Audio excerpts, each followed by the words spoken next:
Hello प्यारे students, इवोस academy पर मैं आपका होस्ट दोस्त और शुभचिंतक अमित कुमार फिर स्वागत करता हूं आज की शानदार क्लास में। तो कैसे हो आप लोग? आशा करता हूं आप सभी हष्ट पुष्ट और स्वस्थ होंगे। साथ ही आप लोगों की स्टडी है बढ़िया शानदार तरीके से चल रही होगी, बड़ी मजे से चल रही होगी। आज की इस क्लास में बात करें तो इवोस एकेडमी ने आपकी एग्जाम की निकटता को देखते हुए, पास आ रही है, दौड़ के आ रही है, उसको ध्यान में रखते हुए 5 मॉडल पेपर है वो तैयार किए गए हैं। और आज की इस क्लास में हम उन 5 मॉडल पेपर्स में से एक जो मॉडल पेपर है बढ़िया प्रश्नों के साथ, बड़े इंपॉर्टेंट प्रश्नों के साथ है, उसको हल करने वाले हैं। इसका मतलब क्लास बहुत ही शानदार होने वाली है। और ये जो पेपर है वो आप लोगों के लिए, जो आपकी सपना है ना 80 आउट ऑफ 80, उसमें एक कदम आगे की ओर बढ़ता है। तो क्लास को आपको कंप्लीट बिना स्किप किए हुए देखना है ताकि आपको ये जो पेपर है वो आसानी से समझ में आ जाए। तो सर ये पेपर कहाँ मिलेगा हमें? ये पेपर आप लोगों को इस वीडियो के डिस्क्रिप्शन बॉक्स में मिलने वाला है। उस लिंक पे जाओ, आपको ये पेपर मिलेगा।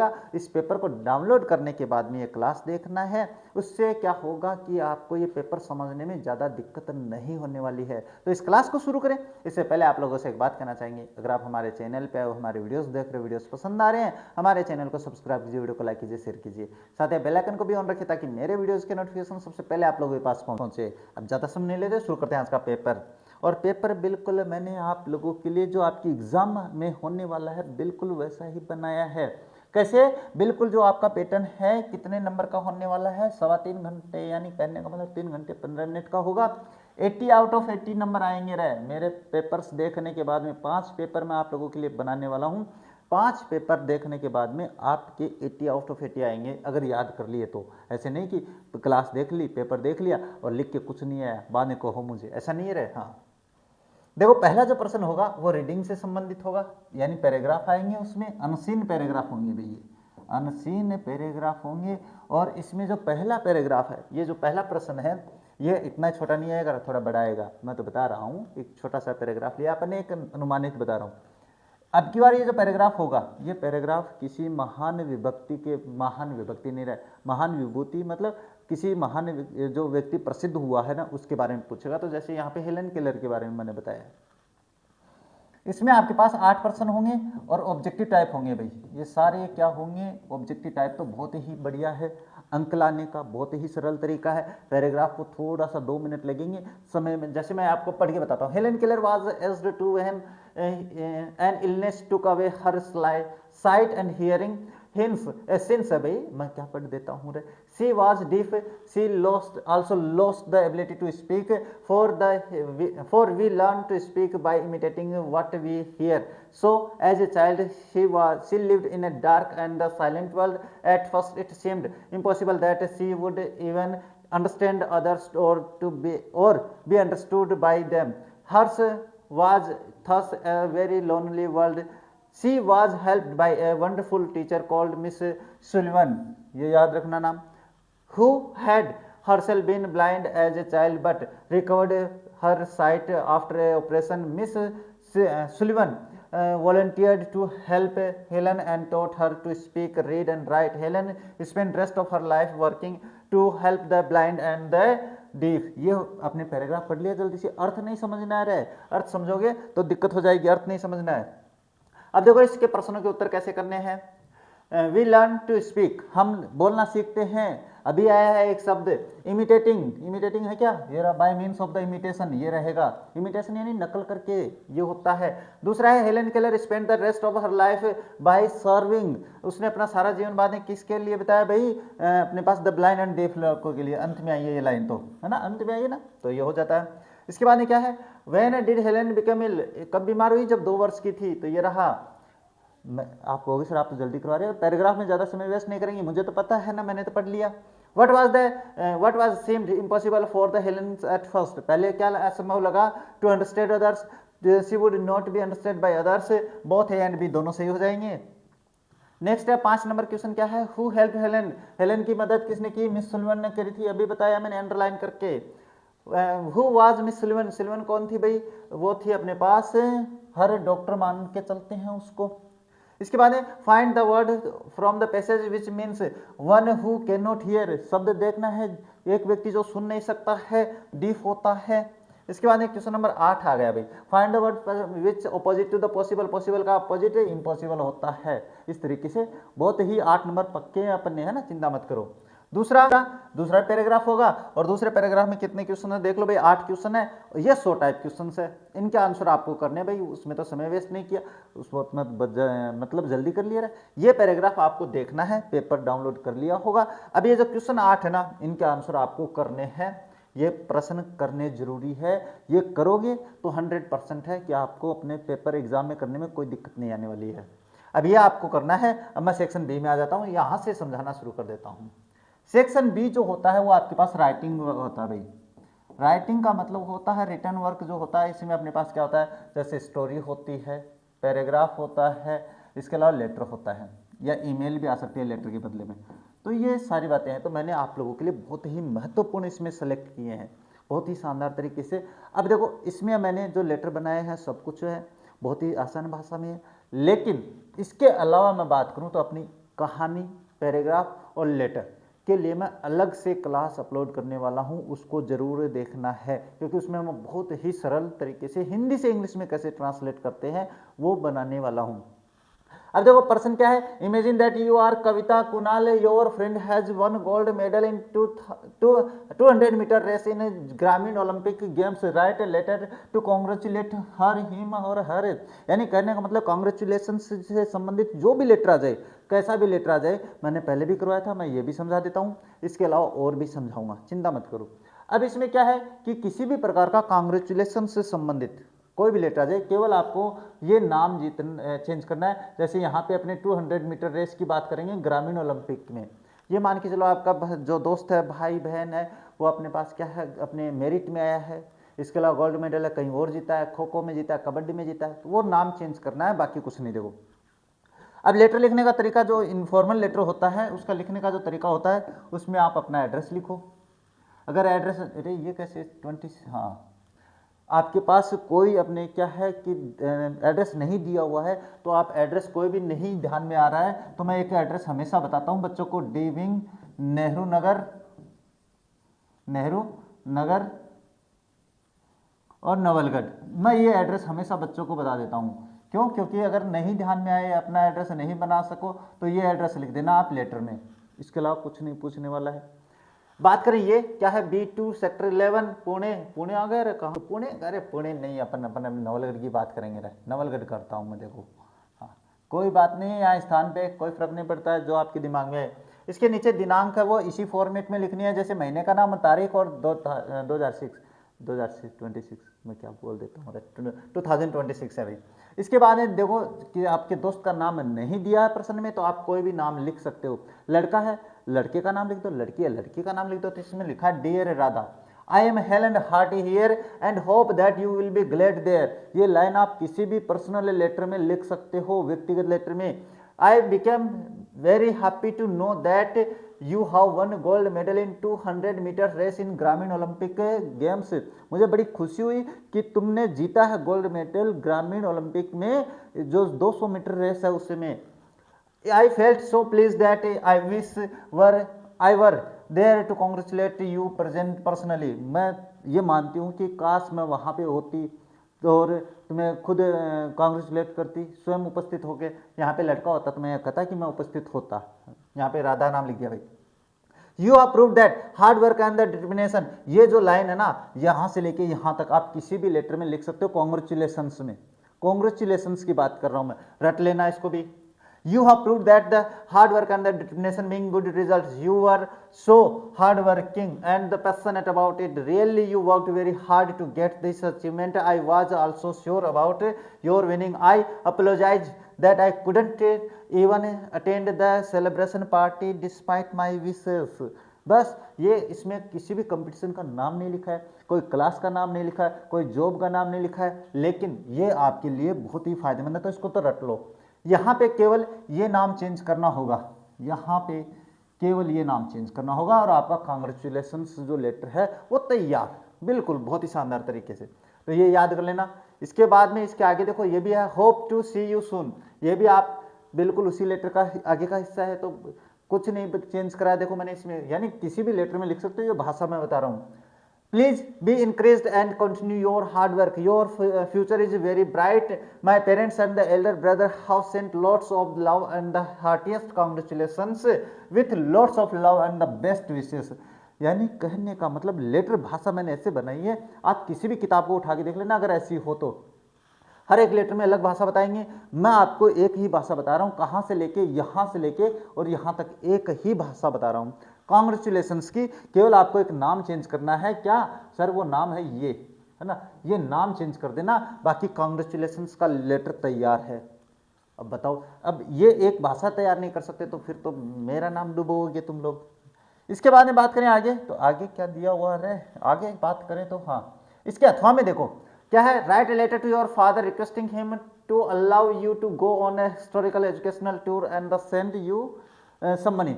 यानी कहने का मतलब आपका विद्यालय, आपका हॉस्टल है वो कहीं एजुकेशनल विजिट पे जा रहा है, आपको अपने पापा से पैसे चाहिए, तो अब तो क्या है कि आप पापा 2000 रुपया भेजियो फ़ोन पे में। ये उस ज़माने की बात नहीं है रे, ये पुराने ज़माने को थोड़ा सा बनाए रखने के लिए है। ईमेल भी आ सकती है, है ना, ईमेल भी आ सकती है। ईमेल का फॉर्मेट भी समझाऊंगा, लेकिन फिलहाल अपन यही पढ़ेंगे क्योंकि पेपर सोल्व करेंगे। बाकी जो मैंने बता दिया कि इसकी क्लास अलग से लेके आऊँगा। लिखने का तरीका वही है भाई। सबसे पहले आपको क्या करना है, हाँ, सबसे पहले आपको अपना एड्रेस लिखना है। जैसे यहाँ पे ये रहा आपका एड्रेस, इस एड्रेस के नीचे दिनांक का तरीका वही है 10 मार्च 2026, और वो भी तरीका सही है। आप कहोगे सर पहले तो मैं अपने पास क्या महीने का नाम था, हाँ वो भी सही है, ये भी सही है। ये दो हो गया आपका एड्रेस। इसके बाद में पापा को भेज रहे हो तो क्या लिखोगे, माय डियर फादर, मेरे प्रिय पिताजी पैसे चाहिए, हाँ चूना लगाना है पापा को। You will be very glad to know that a team of about 40 students of our school is going on an educational tour on the 15th of the month, this month, यानी इस महीने की 15 तारीख को 40 बच्चों का जो दल है वो एक एजुकेशनल भ्रमण पे जाने वाला है। They will visit Ajmer, Udaipur, mount Abu and the Chittorgarh, यहाँ घूमने जाएंगे। एज यू नो, जैसा कि आप जानते हो, I have never been to these places before, मैं पहले इन स्थानों पे कभी गया नहीं हूँ। अपार्ट फॉर दिस, इसके अतिरिक्त और टीचर से this tour is very important for the educational point of view, और टीचर्स ने ये भी कहा है शिक्षा की दृष्टि से, शैक्षणिक दृष्टि से बहुत बढ़िया टूर है। Some of my bosom friends, bosom friends कौन से होते हैं, अपने जिगरी यार जिनको कहते हैं, are also joining this tour, और ये है हाँ, इस टूर को मेरे प्रिय साथी भी ज्वाइन कर रहे हैं। ओवर स्कूल पीईटी, पीईटी मतलब physical education teacher, along with the principal will also there to take care of the students, वहाँ पे पीईटी सर होंगे, हमारे प्रिंसिपल सर होंगे बच्चों की देखभाल करने के लिए। Therefore I am also willing to join this tour but I can do so unless I get your permission, मेरी भी इच्छा है कि मैं यहाँ पे जाऊँ, लेकिन मैं आपकी परमिशन के बिना नहीं जाऊँगा। हाँ, will you please allow me to join the tour and send me RS 1500 only, क्या आप मुझे कृपया क्या मुझे जाने की अनुमति देंगे, और जाने की अनुमति देंगे तो 1500 रुपये भी भेज दो सर। सर नहीं रहा पापा, हाँ सर बोलता नहीं, देख लो थप्पड़ा दो। Please convey my best regards to dear mother and love to Kinnu, यानी ये लाइन आप हर लेटर में लिख सकते हो। यहाँ पे आया नहीं, एक लाइन नहीं लिखी है भाई, योर्स लविंग सन, ये लाइन जरूर लिखनी है। यहाँ पे ये एंडिंग वर्ड बोलते हैं इनको ना, थोड़ा सा ध्यान से देख लेना भाई। हाँ, योर लविंग सन, आप रे चलो रे मैं दोबारा लिख देता हूँ क्या होता है। योर्स लविंग सन, आपका प्यारा बेटा, कौन है भाई आपका प्यारा बेटा कौन, देख लेना नाम। अब इसके बाद ये दोनों लेटर बड़े इंपॉर्टेंट है, ध्यान से देख लेना भाई। अब मैंने दोनों लेटर में क्या है कि एजुकेशनल भ्रमण पे करवा दिया और मैंने गोल्ड मेडल पे करवा दिया। अब इनमें से क्या हुआ कि सर गोल्ड मेडल वाला तो ये आ गया, तो आपको नाम ही चेंज करना है, कुछ नहीं करना है। Right story in 100 using the outline, outline को यूज करते हुए आपको क्या करना है, एक कहानी लिखनी है। आउटलाइन का मतलब ऐसे आपके पास दिया हुआ होगा भाई, ये है ना, बीच में डॉट वगैरह दिया हुआ है, कहानी का एक सारांश सा दिया हुआ होगा, उसको देख के आपको 2 अनुमान लगाने हैं। अब ये करने कैसे कहानी, तो आपको नंबर इस प्रकार से मिलने वाले हैं वहाँ पे, किस प्रकार से 1 + 2 + 1। सर ये क्या है, देखो ये इन पॉइंट्स को देख के जब आप टाइटल लिखोगे तो 1 नंबर इसका मिलेगा, इन पॉइंट्स को देख के कहानी लिखोगे तो 2 नंबर मिलेंगे, इन पॉइंट्स को देख के अगर आप मोरल लिखोगे तो आपको 1 नंबर मिलेगा। इस तरीके से आपको अंक मिलने वाले हैं। तो ये कहानी कौन सी है, ये कहानी है हिडन ट्रेजर। देखो ये कहानी मुझे थोड़ी, मैंने सोचा कि आई कहाँ से, मैंने ये यूनियन स्ट्रेंथ वाली बन समझ के बनाई है। तो देखो अभी अपन ये हिडन ट्रेजर भी पढ़ लेते हैं। वैसे यहाँ पे होनी चाहिए थी यूनियन इज स्ट्रेंथ, संगठन में शक्ति वाली बता रहा था, लेकिन ये शायद ये आ गई, कोई बात नहीं, ये देख लेते हैं। अब बात करते, देखो once upon a time there was a old farmer, एक बार किसान था, उसके 4 बेटे थे। They did not like to work, काम नहीं करना पसंद करते थे। दे वर वेरी लेजी, बहुत ही आलसी थे। One day the farmer fell ill, एक दिन किसान बीमार हो गया। He called his sons together, उसने अपने बेटों को एक साथ बुलाया। He told his sons that a treasure was hidden in their field, उसने ये कहा कि उसके अपने खेतों में ना एक खजाना छुपा है।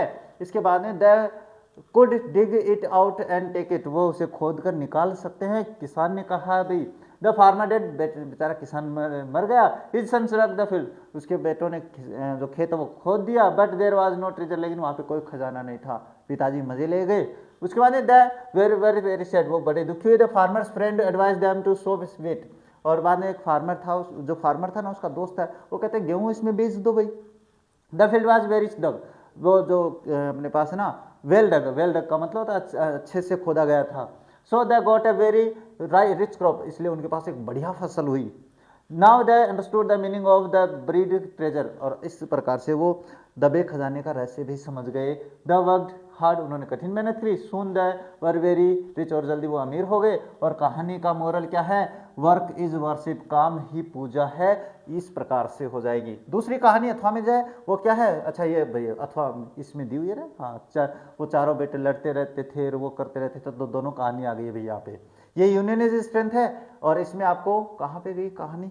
अच्छा इसकी कहानी नहीं लिखी भाई, कोई बात नहीं, ये कहानी आपको कर लेनी है भाई। यूनियन इज स्ट्रेंथ है ना, ये कहानी यहाँ पे नहीं मिली है तो मैं आपको वहाँ पे करवा दूंगा, है ना। मेरे पास सब कुछ रखना पड़ता है सब। अरे मैं क्या लिख रहा हूँ, तुम लोग यूनियन इज स्ट्रेंथ देख लेना आप लोग। इसके बाद क्वेश्चन नंबर जो 5 आएगा वो पैराग्राफ से संबंधित आने वाला है, पैराग्राफ से संबंधित होगा। ये फिलहाल एनुअल फंक्शन यानी किसी भी प्रकार का कोई भी फंक्शन से संबंधित हो तो आपको इसमें केवल नाम चेंज करना है, बाकी ये लिख देंगे। तो इसमें देखो एनुअल फंक्शन है और ये आपके पैराग्राफ है क्या, वो एड्स को देख के, यानी एक चित्र आएगा इसमें, उस चित्र को देख के बनाना है। तो इसमें अब मैंने चित्र तो हटा दिया है, डिजीज हेल्थ और क्लीनिनेस है, ये हो जाएगा अपने पैराग्राफ का नाम। स्वच्छ भारत मान के चल लो इसको। तो देखो ये अपने पास द एनुअल फंक्शन, ये आप इसके पेपर में मैंने स्क्रीनशॉट ले लेना भाई और इसको देख लेना, अगर आपके पास लिखे हुए तो ठीक है, क्योंकि इसमें ज़्यादा समय बताने की आवश्यकता नहीं है, पहले भी करवाए हुए मेरे। सेक्शन सी समझाने वाला ये है भैया, आप लोगों को ये समझाना जरूरी है। Section C grammar section. Grammar देखो 6 नंबर का जो क्वेश्चन आएगा वो टेंसेस से संबंधित आने वाला है भाई। क्या आने वाला है? टेंस से संबंधित, और क्लास इसकी अपलोड हो रखी है भाई बहुत ही शानदार तरीके से, है ना, बहुत ही शानदार तरीके से अपलोड हो चुकी है, वन शॉट है, उसको देख लेना, हर एक तथ्य समझाया उसमें। अब देखो इसमें बात करते हैं, पहला प्रश्न, he usually dash get up early in the morning. जिस वाक्य में यूजुअली आता है प्लस एल वाई, मैंने समझाया था, plus L Y adverb, 2 adverb को छोड़ के, कौन सी है वो क्लास में देख लेना, यहाँ नहीं बताऊंगा। जिसके में एडवर्ब आ जाती है उसके साथ आपको प्रेजेंट इंडेफिनिट का प्रयोग करना होता है। और प्रेजेंट इंडेफिनिट का कौन सा वाक्य है? सिंपल वाक्य है। कब बनता है सर? वो बनता है वर्ब की फर्स्ट फॉर्म प्लस एस या एस लगाने से। तो सिंपल वाक्य कब बनेगा? वर्ब की फर्स्ट फॉर्म लिख देता हूं। अब इसमें एस या एस जुड़ेगा कि नहीं जुड़ेगा, कर्ता पे डिपेंड करता है। कर्ता एक क्वेश्चन है तो वर्ब में एस या एस जुड़ेगा। अब इसमें एस ही क्यों जुड़ा है, ईएस क्यों नहीं जुड़ा है, इसके लिए क्लास देखना। When I goat up, when से 2 वाक्य जब जुड़े हों, है ना, वेन से जब 2 वाक्य जुड़े हों और एक कार्य के तुरंत बाद दूसरा कार्य घटित हो जाता है, मैंने समझाया एग्जाम्पल दे दे के, बहुत ही बढ़िया एग्जाम्पल दे दे के समझाया भाई, है ना। तो दोनों वाक्य में पास्ट इंडेफिनिट का प्रयोग होता है, और अगर एक कार्य पहले से चल रहा है और एक बीच में घटित हो तो पहले से चल रहे कार्य के साथ प्रेजेंट पास्ट कॉन्टिन्यूस का प्रयोग होता है, बीच में घटित होता है पास्ट इंडेफिनिट होता है। और अगर बात करें और भी कि वैन से 2 वाक्य जुड़े हो और एक में पूर्णता दर्शाने वाली वर्ब हो तो उसके साथ तो पास्ट परफेक्ट का और दूसरे में पास्ट इंडेफिनिट का प्रयोग करते हैं। ये 3 नियम याद रख लेना, पक्का आएगा प्रश्न। तो when I got up I dash out of the window, जब मैं जगा, जब मैं बैठा हुआ, I when I got up, जब मैं खड़ा हुआ तो मैंने क्या किया, मैंने खड़े होकर खिड़की से बाहर देखा। इसका मतलब एक कार्य के तुरंत बाद दूसरा हुआ कि नहीं हुआ। अरे मैं क्या है कि मैं पढ़ा रहा हूँ और बीच में रुक जाऊँ तो ये तो हो जाएगा पास्ट कॉन्टिन्यूस और पास्ट इंडेफिनिट। लेकिन मैं पढ़ाते पढ़ाते रुक गया, यानी कि मैं पढ़ा कैसे समझाऊँ, हाँ जैसे टीचर आया और बच्चे खड़े हो गए, तो वैसे ही है कि मैं भाई जब खड़ा हुआ तो मैंने बाहर खिड़की से बाहर देखा, इसका मतलब एक कार्य के तुरंत बाद दूसरा कार्य हो रहा है, और तो आपको ये पास्ट इंडेफिनिट है, तो मैंने बता दिया दोनों वाक्य पास्ट इंडेफिनिट में बनेंगे। पास्ट इंडेफिनिट का सिंपल वाक्य है, कैसे बनता है सर, वर्ब की सेकंड फॉर्म लगाने से। नेक्स्ट थर्ड है सी डैश राइट 20 प्लेज सो फार, जिस वाक्य में सो फार आता है उसके साथ प्रेजेंट परफेक्ट का प्रयोग करते हैं। प्रेजेंट परफेक्ट कब बनता है सर, वो बनता है हैज या हैव के साथ वर्ब की थर्ड फॉर्म लगाओगे तब बनता है। तो अपने पास करता है एक वचन होने पे हैज का प्रयोग करेंगे, तो सी हैज कर दूंगा और राइट की थर्ड फॉर्म हो जाएगी रिटर्न। क्या हो जाएगी, रिटर्न। हो गया कंप्लीट, बहुत ही सरल तरीके से। नेक्स्ट है 10th बोर्ड एग्जाम्स डेस नेक्स्ट मंडे कमेंस। कमेंस का मतलब होता है प्रारंभ होना, शुभारंभ होना। 10th बोर्ड की एग्जाम है नेक्स्ट मंडे से शुरू होने वाली है, होगी, तो इसका मतलब नेक्स्ट प्लस टाइम जिस वाक्य में दिया हुआ हो वो वाक्य आपके पास फ्यूचर इंडेफिनिट का बनता है। अब ये फ्यूचर इंडेफिनिट कब बनता है, वो बनता है आपके पास विल या शैल के साथ वर्ब की फर्स्ट फॉर्म लगाने से। अब आई और वी के साथ तो सेल का प्रयोग करते हैं, बाकी सभी के साथ विल, चाहे करता है क्वेश्चन चाहे बहुवचन हो। आप यहाँ पे अपने पास करेंगे आई तो वी तो है नहीं, विल और वर्ब की फर्स्ट फॉर्म जो यहाँ पे ब्रैकेट में दी हुई है ना कमेंट्स, यही आ जाएगी। तो वाक्य जो टेंस है के 4 हैं, मेरी क्लास देखने के बाद में ये गलत नहीं करने वाले हो भाई, ये तो मैं आपको लिख के दे सकता हूँ भाई कि हाँ ये लो मैंने लिख दिया, मेरी टेंस की क्लास याद, इसका मतलब ये भी याद। सब्जेक्ट वर्ब एग्रीमेंट क्या होता है सर, तो क्लास देखी है कि नहीं देखी है, वैसे पुराने ज़माने में अपलोड किया, नहीं आएगी नहीं आए तो भी कोई बात नहीं है, मैं यहाँ पे समझा देता हूँ। सब्जेक्ट वर्ब एग्रीमेंट होता है कर्ता के अनुसार क्रिया का प्रयोग करना, ही सब्जेक्ट वर्ब एग्रीमेंट कहलाता है। तो देखो स्लो एंड स्टडी ये कहावत है, लगातार और धीमे चलने वाला रेस जीतता है, तो कहावतों के साथ प्रेजेंट इंडेफिनिट का प्रयोग होता है। और स्लो एंड स्टडी ये आपके पास कर्ता एक वचन माना जाएगा, तो यहाँ पे अपने पास विंस होगा। ये कहावत में अपने पास दोनों एक साथ बताया गया भी है ना, तो ये दोनों को एंड से जोड़ने पे कर्ता बहुवचन होता है। मैंने अपनी पुरानी क्लास है उसको देख लेना भाई, एक बार रिवाइज हो जाएगा।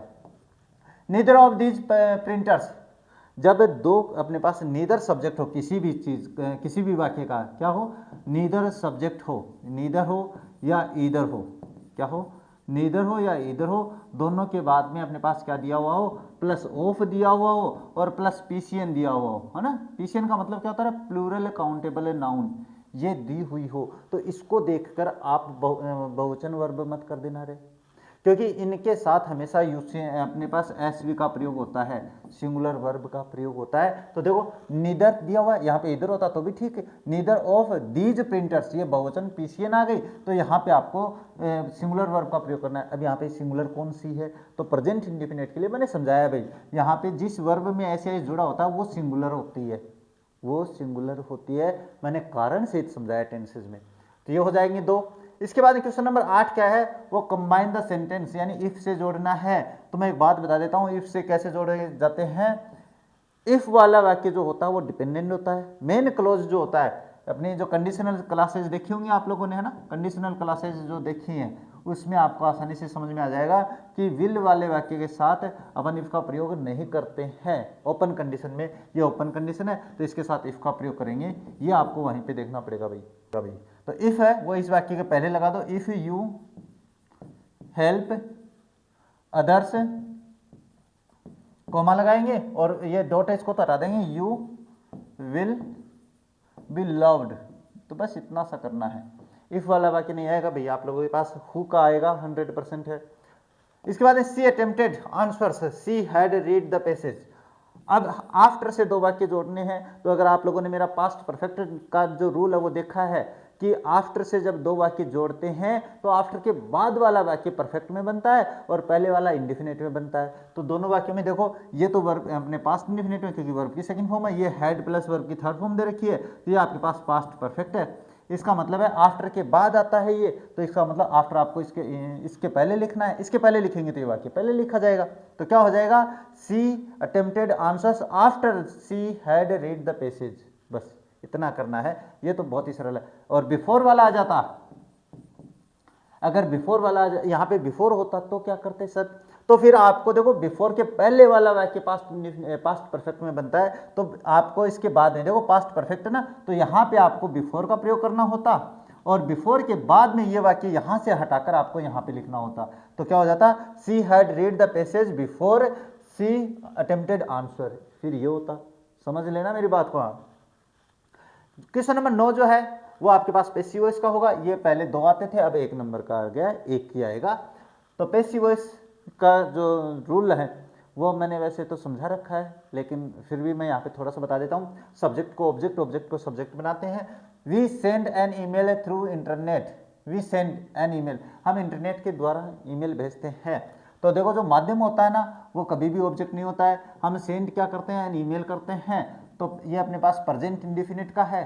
और प्रेजेंट इंडेफिनिट का पैसिव वॉइस का वाक्य कैसे बनता है रे, वो बनता है object plus is am are plus verb की थर्ड फॉर्म प्लस बाई, यानी पहले अदर वर्ड आएंगे, फिर बाई आएगा और फिर सब्जेक्ट आएगा, ये आएगा भाई। अब इसमें देखिए अपने पास तो क्या हो जाएगा, ऑब्जेक्ट आप लोगों के पास क्या है, एन ईमेल हो जाएगा। इसके बाद में एन ईमेल एक वचन है तो इज आ जाएगा, ऑब्जेक्ट लिख दिया, इसके बाद में इज आ जाएगा, इसके बाद में वर्ब की थर्ड फॉर्म, ये तीनों में से एक लिख दिया। थर्ड फॉर्म है क्या है, सेंड, वर्ब की फर्स्ट फॉर्म दी हुई है तो इसकी थर्ड फॉर्म होती है सेंट, और उसके बाद में जो बच गया पहले ये लिखेंगे थ्रू और इंटरनेट, इंटरनेट। अब यहाँ पे बाई प्लस अस अगर आप कर भी दोगे तो कोई गलत नहीं करने वाला रहे, क्योंकि टीचर जानता है। वैसे बाई प्लस अस नहीं होता है, क्योंकि जब आपको पता आता है कि कर्ता अपने आप में खुद नोन है कि हम है ना इंटरनेट के द्वारा ईमेल भेजते हैं, तो सभी को पता है हम कौन है, हम इंसान, हम लोग भेजते हैं, तो हम व्यक्तियों की बात कर रहे हैं, तो यहाँ पे बाई प्लस अस लिखने की आवश्यकता नहीं होती है। लिख दोगे तो कोई बात नहीं बेटा, कोई गलत नहीं करने वाला है। 10 नंबर का क्वेश्चन होगा डायरेक्ट इनडायरेक्ट का, बड़ा टॉपिक है, यहाँ पे इतने में समझा नहीं पाऊंगा, तो मैं एक क्लास शॉर्ट बनाने वाला हूँ डायरेक्ट इनडायरेक्ट की, उसको देखना जरूरी है, तभी समझ में आएगा। देखो डायरेक्ट इनडायरेक्ट, डायरेक्ट से इनडायरेक्ट बनाते समय अपन सबसे पहले सेड टू को चेंज करते हैं, यानी आरवी को चेंज करते हैं, आरवी है सेड टू। तो सेड टू को किसके अनुसार चेंज करते हैं, वो करते हैं अपने पास कॉमा के अंदर जो वाक्य होता है, जिसको अपन आरएस का वाक्य कहते हैं, रिपोर्टेड स्पीच का। अगर ये प्रश्नवाचक है तो इसको आस्कट में चेंज करते हैं, तो मदर आस्कट फादर। अब कोमा को हटाएंगे यहाँ पे तो कंजक्शन का प्रयोग करेंगे, और कंजक्शन किसके अनुसार लगता है, वो भी आरएस के वाक्य के अनुसार। प्रश्नवाचक है, हेल्पिंग वर्ब से शुरू है तो इफ कंजक्शन लगाएंगे। कंजक्शन के बाद में आपको सब्जेक्ट लिखना होता है, यू सेकंड पर्सन फादर के अनुसार हो जाएगा ही। ध्यान से समझ लेना मेरी बात को, क्योंकि क्लास देखोगे नहीं तो समझ में नहीं आएगा। यहाँ पे यू सेकंड पर्सन है, सेकंड पर्सन आरवी के ऑब्जेक्ट के अनुसार बदलते हैं, इसलिए मैंने यहाँ पे ही किया है। केन को अपन, अब अपने पास जो केन है, केन को अपन कुड में चेंज कर देते हैं, कुड के साथ भी वर्ब की फर्स्ट फॉर्म में आती है स्पेयर, समटाइम और फॉर हिम टाइम। अब यहाँ पे फॉर दिया हुआ है और मी दिया हुआ है, मी को आपको पर्सनल प्रोनाउन सारे चेंज करने हैं, यानी फर्स्ट पर्सन सेकंड पर्सन। ये अपने पास ऑब्जेक्ट के अनुसार हो जाएगा, क्या है सॉरी सब्जेक्ट के अनुसार मदर हो जाएगा, तो यहाँ पे मी ऑब्जेक्ट है तो मदर का ऑब्जेक्ट बनाएंगे तो हो जाएगा हर, और वाक्य हो जाएगा कंप्लीट। बस इतना सा करना होता है, ये बाकी मैं क्लास में समझा दूंगा, इतनी याद जल्दी यहाँ पे नहीं समझ पाओगे। अब सेक्शन डी की बात करते हैं। सेक्शन डी में आपके पास एक पैराग्राफ होगा, 11 नंबर का जो क्वेश्चन है ये आपकी बुक से होने वाला है। कहाँ से होने वाला है सर, बुक से होने वाला है। तो मैंने सारे पैराग्राफ, जितने भी इंपॉर्टेंट पैराग्राफ है आपकी बुक के, उनकी क्लास अलग से बना रखी है। वन शॉट है, उसमें अपने पास सारे प्रश्न है, सारे ऑब्जेक्टिव टाइप प्रश्न है, सारे जो यानी टोटल बना रखे हैं मैंने, ये देख लेना आप लोग, यानी अलग अलग बुक्स के लिए। यानी अपने पास फर्स्ट फ्लाइट से बना रखी है, अपने पास फुटप्रिंट विदाउट फिट की अलग है। तो ये पैराग्राफ आपको खुद को करना है। दैट वाज 24 आवर्स एगो, ये किसकी बात है, हिज फर्स्ट फ्लाइट की बात है। अपने पास वो जो पक्षी होता है ना सीगल, उसके बारे में। तो इसके प्रश्नों के उत्तर आपको देने हैं। प्रश्नों के उत्तर देखो बात करें तो 4 प्रश्न तो आपके इसमें ऑब्जेक्टिव टाइप है, और 2 जो है ना, ये देखो ये दो आपको करने हैं। अब देखो मैं अगर बताऊं तो मैंने तो पैराग्राफ पहले पढ़ रखा है, यानी किताब चैप्टर पढ़ रखा है, तो मुझे पढ़ने की आवश्यकता नहीं, मैं उत्तर बताता हूँ। देखो इसके क्या है, नहीं ये प्रश्न उत्तर आप खुद ही करना भाई, है ना, जिससे क्या है आपको याद हो जाए।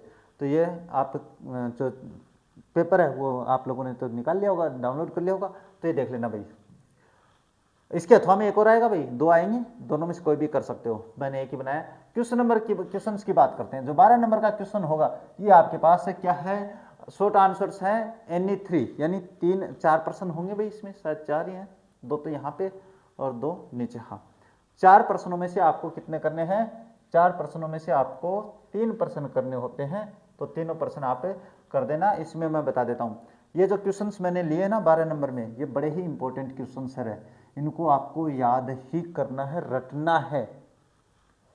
चलो इसके आंसर बताते हैं। पहला प्रश्न क्या दिया हुआ है, पहला, how did the strange black aeroplane help the pilot. अच्छा, वो ब्लैक एरोप्लेन है, वो पायलट की सहायता कैसे करता है, तो देखो मैं बताता हूँ। When the narrator was lost in the black storm cloud with no radio और कंपास, जब अपना पायलट है वो खो जाता है उस बादल में, याद आ रहा होगा, उसका कंपास काम करना बंद कर देता है, उसका रेडियो काम नहीं करता है। A strange black aeroplane appeared, तो फिर उसने देखा एक अजीब काला एरोप्लेन जहाज आया था उसके सामने। The narrator became very happy seeing somebody in the storm, narrator राजी हो गया, कोई तो था वहां पे। It's pilot waived at him, उसका पायलट जो वो उसकी तरफ हाथ हिलाता है, याद आ रहा होगा। And guided him through the cloud and help him and land safely at the airport, और वो उसको हाथ हिलाकर पीछे आने के लिए कहता है और वो उसके पीछे चलता है और अंत में अपने क्या है धरातल पे एयरपोर्ट पे पहुंच जाता है। नेक्स्ट है, why are the people of the Coorg considered the Arabic descent, दोनों पर्सन बड़े ही इंपॉर्टेंट है, याद कर लेना भाई।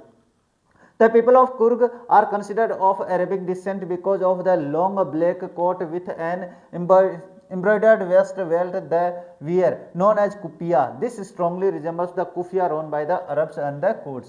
ये प्रश्न मैंने पहले भी अपनी वन शॉट में भी समझा रखा भाई।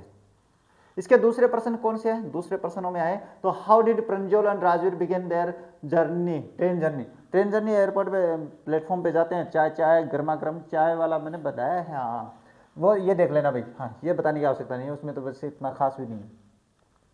नेक्स्ट है, why was Lencho's soul filled with sadness, ये बढ़िया प्रश्न है, बढ़िया प्रश्न, बढ़िया। चलो, Lencho's soul was filled with sadness because a heavy hail storm had completely destroyed his corn field, वो दुखी हुआ भाई क्योंकि एक बर्फीले जो तूफान आया था, यानी ओलो का जो तूफान आया था, ओलो की जो बारिश हुई थी, उसने उसकी सारी फसल को, मक्के को नुकसान पहुंचा दिया, नष्ट कर दिया था। Not a single leaf remain on the trees, पेड़ों पे सिंगल पत्ती नहीं बची थी। And he realised his family would have no food and face hunger that year, और उसने ये महसूस किया कि इस बार उसके परिवार को खाने के लिए कुछ नहीं मिलने वाला, भूखे रहने वाले, इसलिए वो दुखी हुआ भाई। तो ये 12 नंबर का क्वेश्चन जिसमें 4 होंगे, 3 करने हैं। 13 नंबर का प्रश्न जो होगा ये आपके पास क्या है, 2 प्रश्न होंगे, दोनों में से 1 करना है, 3 अंक का होगा, 60 शब्दों में करना है। ये दोनों ही प्रश्न इंपॉर्टेंट है भैया आप लोगों के पास। How did Valli plan her bus ride, what did she find out about the bus and how did she save enough money for the fare. Madam rides the bus की वाली बात है कि अपने पास वल्ली जो है वो बस के लिए योजना कैसे बनाती है, पैसे कैसे इकट्ठा करती है, वो लिखनी है। तो देखो आंसर की बात करें तो Valli meticulously planned her journey by listening to neighbours conversations and asking discreet questions. भाई वल्ली क्या करती है, बहुत ही शानदार तरीके से, बढ़िया तरीके से, गुणात्मक तरीके से योजना बनाती है, पड़ोसियों की बातें सुनती है, उनसे पूछती है, यहाँ वहाँ के प्रश्न पूछती है। She learn that the town was 6 miles away, उसने देखा कि जाना भाई 6 मील की दूरी पे है। द ट्रिप टुक 45 मिनट्स, यात्रा है 45 मिनट लगेंगे। एंड द फेयर वाज 30 पैसे वन वे, और पैसे किराया है वो 30 पैसे एक तरफ का। She saved money by resisting the temptation to buy peppermint, उसने पेपरमिंट नहीं खरीदा, टॉयज खिलौने नहीं खरीदे, बैलून्स नहीं खरीदे। And even stifled her desire to go enjoy the merry go round at the village fair, मेले में उसने मेरी गो राउंड जो झूला होता है, चक्री वाला झूला होता है, जो उसकी बहुत डिजायर ही इच्छा थी, वो भी नहीं जाती है उस झूले में, इसलिए पैसे बचे भाई। Next, how can you say that that Lencho had an unflinching faith in God at later to God, यानी आप कैसे कह सकते हो कि लेंचो का भगवान में बहुत गहरा विश्वास है भाई। बिल्कुल है भाई, क्योंकि उसकी जब फसल नष्ट हो गई थी है ना, फसल जब नष्ट हुई थी तो उसने किसको लिखा, भगवान को लेटर लिख दिया था। तब जो आदमी भगवान को लेटर लिखेगा वो कितना विश्वासी होगा। देखो, Lencho had absolute faith in God's help, भगवान की सहायता में बहुत पक्का विश्वास है। When a hailstorm destroyed his entire crop, he did not lose hope and believed that God see everything and helps those in need. वह जब अपने सारी फसल नष्ट हो जाती है तो वो आशा नहीं खोता है और अपने भगवान पे भरोसा रखता है कि भगवान सब कुछ देखता है, सबकी सहायता करता है। आगे क्या है, he wrote a letter directly to God asking for 100 pesos to show his field again. वो भगवान को डायरेक्ट पत्र लिखता है 100 pesos की मांग करते हैं दोबारा खेतों को बोने के लिए। Even when he received 70 pesos, जब उसको 70 पैसे मिले, ही believed God could not how made mistake and wrote again the rest. और जब उसको 70 पैसे मिले तो उसको लगा कि शायद भगवान से गलती नहीं हो सकती, इसलिए दोबारा उसने भगवान को पत्र लिखा। भाई देखो कितना विश्वास था। क्वेश्चन नंबर 14 की बात करें तो ये आपके पास कितने नंबर का होने वाला है, 3 नंबर का होने वाला है, और ये अपने एक नाटक से होगा भाई, प्रपोजल नाटक से होने वाला है। ये प्रश्न प्रपोजल से ही आएगा। ये दोनों प्रश्न बढ़िया बना दिए मैंने, इसके अलावा और भी बनाएंगे, चिंता मत करो।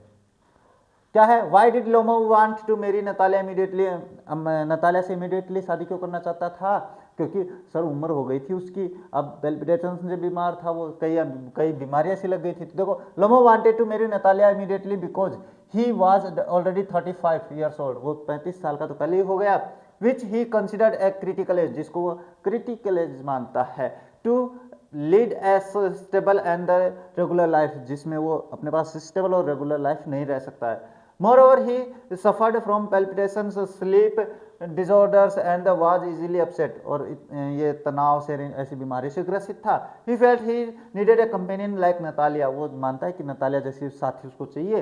Who was an excellent housekeeper, जो कि अच्छी हाउसकीपर है, well educated and not bad looking to look after him, और वो उसका देखभाल भी कर सकती है। ये प्रश्न होता है इसका, ये उत्तर है। हाँ, How did Chubuko react at the proposal of the Lomov, Lomov के प्रपोजल पे चुबुकोव ने कैसा रिएक्ट किया, बड़ा प्रसन्न हुआ था भाई, मेरी बेटी के लिए इसका रिश्ता।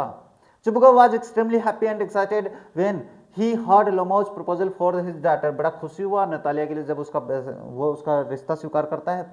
ही इम्प्रेस्ड एंड किस्ड लोमो, वो उसको गले लगा लेता है, उसको चूमता है।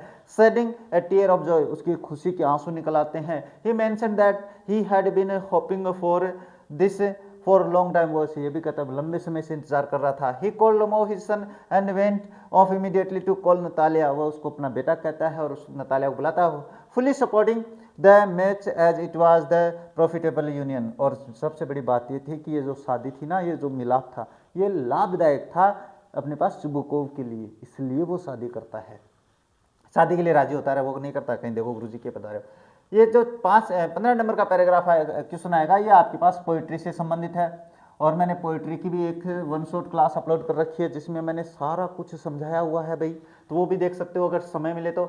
एक पैराग्राफ मतलब स्टंजा आएगा, उस स्टंजा से आपको 3 प्रश्न करने हैं। 3 प्रश्नों के बात बताएं तो ये दो, तो एक तो होगा आपके पास क्या है, शॉर्ट टाइप, और 2 होंगे ऐसे शॉर्ट टाइप, ऑब्जेक्टिव टाइप रहे, एक तो ऑब्जेक्टिव टाइप और 2 शॉर्ट टाइप होंगे। इनमें से आपको इसके उत्तर करने हैं। तो ये देखो, ये कौन सा है, ये अपने पास वो है जो उसके लंबे फॉर एन ग्रेगरी है ना, वो रहा फॉर एन ग्रेगरी। अरे क्या नाम ले रहा हूँ मैं भी, समझ में नहीं आ रहा है मेरे। हाँ, तो ये पैराग्राफ देखना और इसका आंसर करना भाई, ये देख लेना। और ये पेपर आप लोगों ने डाउनलोड कर रखा होगा तो इसलिए मुझे बताने की आवश्यकता नहीं है। ये दोनों करना भाई, और ये सेम ये प्रश्न मैंने पहले भी करवाए हैं भाई, तो वो भी देख लेना।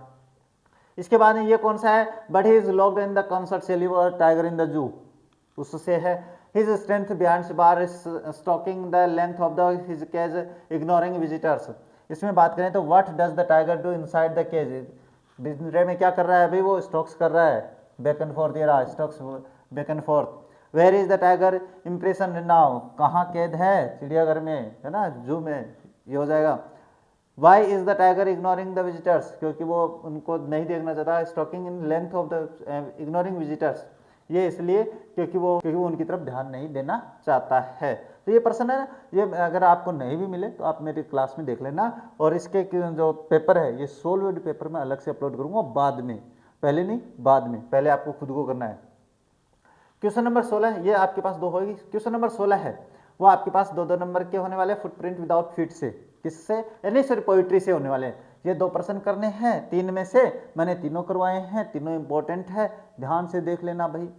अब इन क्या है, देखो answer any 2 of the following 3 questions, 3 में से 2 के करने हैं, 2-2। ये पोइट्री सेक्शन का ही है। How does the poet present nature in the poem dust of snow, dust of snow में कवि ने अपने पास प्रकृति को कैसे प्रस्तुत किया है। तो देखो, the poet presents nature in a very unconventional way, एक बहुत ही अनकन्वेंशनल असहज रूप से व्यक्त किया है। क्यों किया है, क्योंकि इसमें देखो instead of the using beautiful birds और ट्रीज, सुंदर पक्षियों को और वृक्षों को शामिल करने के बजाय he uses a crow and the hemlock tree, उसने कौवे को शामिल किया है और एक हेमलॉक ट्री को, which are usually symbol of the sorrow and to show that even simple nature can be positive change, और वो अपने नेगेटिव पहलुओं को साबित करने के बाद में ये भी दिखाता है कि एक छोटा सा जो बदलाव है वो भी क्या है, अपने जीवन में बदलाव ला सकता है, छोटी सी घटना भी है ना, वो अपने जीवन में बदलाव ला सकती है। नेक्स्ट है, what do you know about the fire and ice indicated in the poem, fire and ice के बारे में आप क्या समझते हो, दोनों ही बढ़िया प्रश्न है। In this poem fire represents human desires, greed and lust, while ice represents hated, coldness and the indifference. The poet suggest that both these extreme emotions are capable of the destroying the entire world. बढ़िया important है प्रश्न, दोनों ही याद रख लेना, वैसे मैंने तीनों इंपॉर्टेंट लिखे हैं यहाँ पे, प्रश्न सारे इंपॉर्टेंट बनाए हैं मैंने इस पेपर में, इसलिए ध्यान से समझ लेना। Compare the environment of the zoo tiger with the of the jungle tiger, यानी दोनों बाघों का अपने आप में तुलना करनी है। देखो, the zoo tiger is confined in the narrow concern cell, एक छोटी सी लोहे की सेल में है, मतलब कोठड़ी में है। Feeling angry and helpless while ignoring visitors, क्योंकि वो अपने पास गुस्सा महसूस कर रहा है और असहाय है, इसलिए वो अपने पास उनको विजिटर्स को इग्नोर कर रहा है। इन कॉन्ट्रास्ट इसके अतिरिक्त the jungle tiger is free hunting near water holes and the terrorising villagers with the natural strength and ferocity, अपनी भयानकता के कारण वो गांव वालों को डराता है, दोनों में अंतर है भाई। 17 नंबर का क्वेश्चन है, नेक्स्ट है, answer any one of the following two questions about in 60 words, यानी 2 प्रश्न दिए हुए होंगे 17 नंबर के क्वेश्चन में, और दोनों प्रश्नों में से एक करना है, और ये आपके पास पोइट्री में से होगा भाई, यानी जो पोइट्री सेक्शन है, यानी पोइट्री में कोई भी हो सकती है, वैसे मैंने इंपॉर्टेंट ले लिए हैं, इनमें से आपके पास प्रश्न होने वाला है। तो क्या है, what is the main idea of the poem, ऐसा कौन सी पोएम का आइडिया है, चलो देखते हैं क्या। The main idea of the poem is feeling of loss. अच्छा, द बॉल पोएम का है भैया, क्या है, द बॉल पोएम के बारे में पूछा है, सेंट्रल आइडिया यानी थीम क्या है। तो आपको प्रत्येक पोइट्री की थीम तो याद करनी है, 100% है। तो इसमें देखो क्या, द मेन आइडिया का मतलब थीम के बारे में, of the poem is about the feeling of loss in life, यानी कुछ खोने का जो दुख होता है जीवन में, उसके बारे में है। Loss is a part of life, खोना जीवन का एक हिस्सा है, कोई ना कोई अपने जीवन में हमेशा कुछ न कुछ खोता रहता है।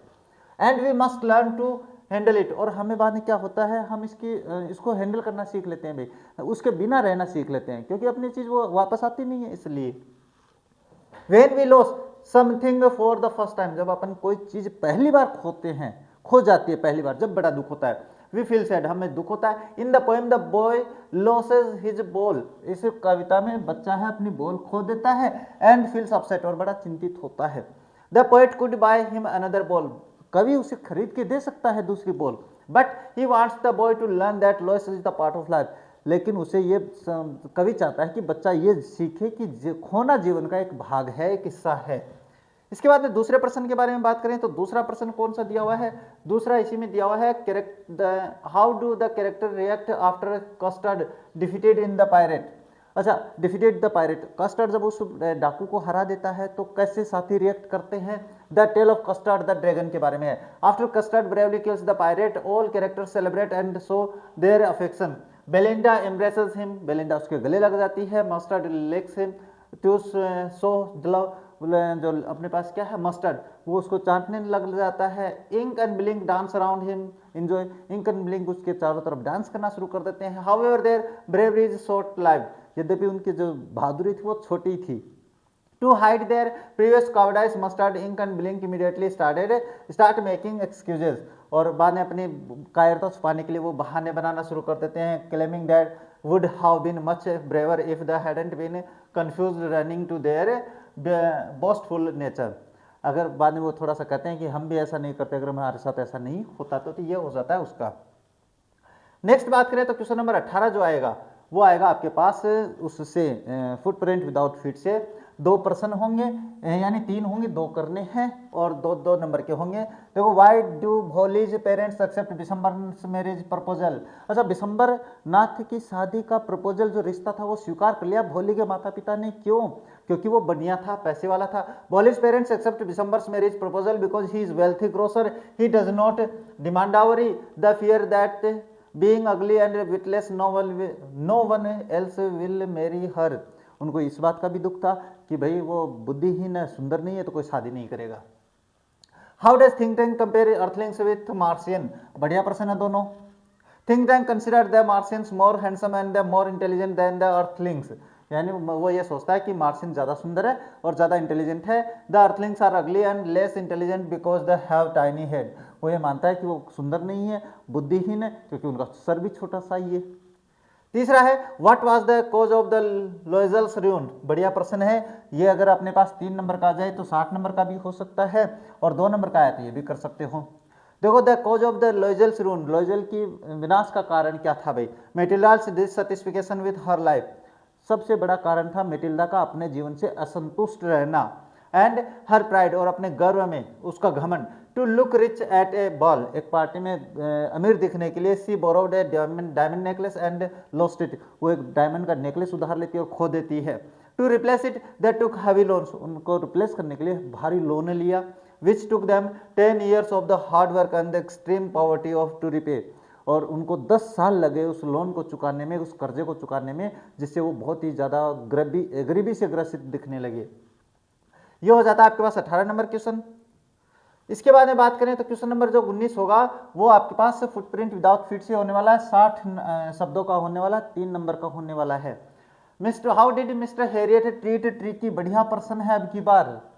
देखो, in spite of mister Pumphrey's willing, mister Herriot took Tricki with him in his car to hospital because Tricki was very ill and that was the only way to save him. देखो, सबसे पहले तो Harriet ने क्या किया, उसको उसकी मालकिन की इच्छा के विरुद्ध जाकर उसको अपने हॉस्पिटल लेकर जाता है, क्योंकि वो बहुत बीमार हो गया था इसलिए।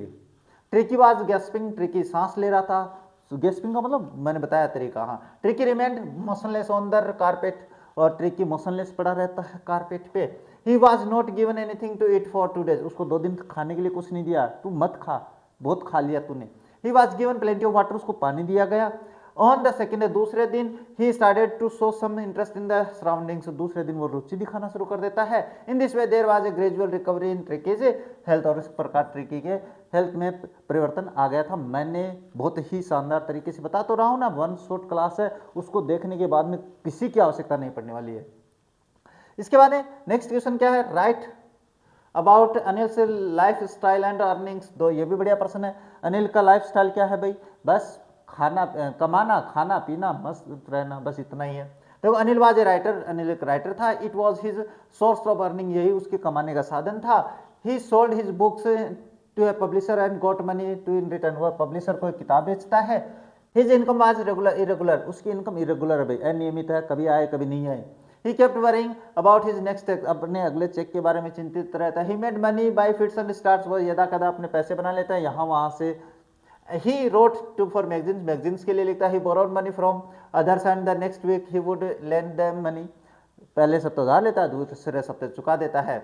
When he would get his check, जब उसको चेक मिलता है, he spent the money on his friends, अपने दोस्तों पे खर्च कर देता है। He was very careless, लापरवाह है। He earned so that he could fulfill his daily needs, वो इसलिए कमाता है कि अपने जीवन की रोजाना की दैनिक क्रियाओं को पूरा कर सके। ये उसका जीवन है भाई, बढ़िया प्रश्न है दोनों। अब क्वेश्चन नंबर 20 के बारे में बात करें तो ये आपके पास ऑब्जेक्टिव टाइप क्वेश्चन होने वाला है। क्या होने वाला है? ऑब्जेक्टिव टाइप क्वेश्चन होने वाला है। कौन सी बुक से? फुटप्रिंट विदाउट फीट से। तो मैंने सभी चैप्टर्स के एमसीक्यूज करवा रखे हैं, बहुत ही डिटेल से देख लेना वो class. Who gave the book The Travel of the Monarch to Ebrard? Ebright को वो किताब किसने दी? जाहिर सी बात है उसकी माँ ने दी थी, मैंने बता दिया, रिचार्ड इब्राइट्स मदर ने दिया था भाई। नेक्स्ट क्वेश्चन की बात करें तो क्या है? What was the name of the dog in the story A Trump of surgery? कुत्ते का नाम ट्रिकी है। टिंकू मत कर देना रे, टिंकू जिया के चक्कर में कभी कर दो टिंकू जिया। हाँ, ट्रिकी है उसका नाम। इसके बाद में क्वेश्चन नंबर 3 क्या कह रहा है? Who was the thief in the story? कहानी में चोर कौन है? हरिलाल है क्या? अनिल नहीं है, हरि सिंह है भाई, रस्किन बॉन्ड। अरे ये कहाँ से नाम आ गया? यहाँ पे हरिलाल होना चाहिए था, मैंने हरिलाल लिखा था, कोई बात नहीं है। क्वेश्चन नंबर नेक्स्ट की बात करें तेरे, चल जा भाई, चल जा। क्या है? Where was the room of the Ausable? Ausable का कमरा कहाँ था? On the 6th floor and top floor, 6 माले का होटल था और टॉप फ्लोर पे उसने ले रखा था। नेक्स्ट की बात करें तो नेक्स्ट आता है आपके पास ये, क्या है? होरेस है अटैक्स ऑफ। अच्छा, होरेस कौन सा? वो जो चोर था, चोरी करता था, होरेस को किसके अटैक होते थे? इन्फ्लुएंजा के होते थे, हे फेवर के होते थे। तो ये रहा हे फेवर। इसके बाद में शायद हो गया आपका कंप्लीट, और ये आपका चैप्टर कंप्लीट हो जाता है। 5 ही प्रश्न आएंगे क्या लास्ट में? हाँ शायद 5 ही है। तो ये जो पेपर था वो 80 आउट ऑफ 80 वाले कदम की ओर, मैं कदम की ओर बता रहा हूँ रे, अपना पहला कदम अपने पार कर लिया है। अगर आप लोगों ने ये कंप्लीट पेपर देखा है, गारंटेड है इस पेपर में से आपको आपके 30% से ऊपर, यानी मैं 5 पेपर की बात बता रहा हूँ, आ जाए ज़्यादा भी, हाँ मैं अपने 5 पेपर की बात बता रहा हूँ, उसमें 80 आउट ऑफ 80 क्वेश्चन मिलने वाले हैं सेम टू सेम। तो अगर ये पेपर कंप्लीट कर लिया है तो अपने मिलते हैं अपनी नेक्स्ट क्लास में नेक्स्ट पेपर के साथ बढ़िया शानदार प्रश्नों को लेकर। तब तक देखते रहे हमारा चैनल। जय हिंद, जय भारत।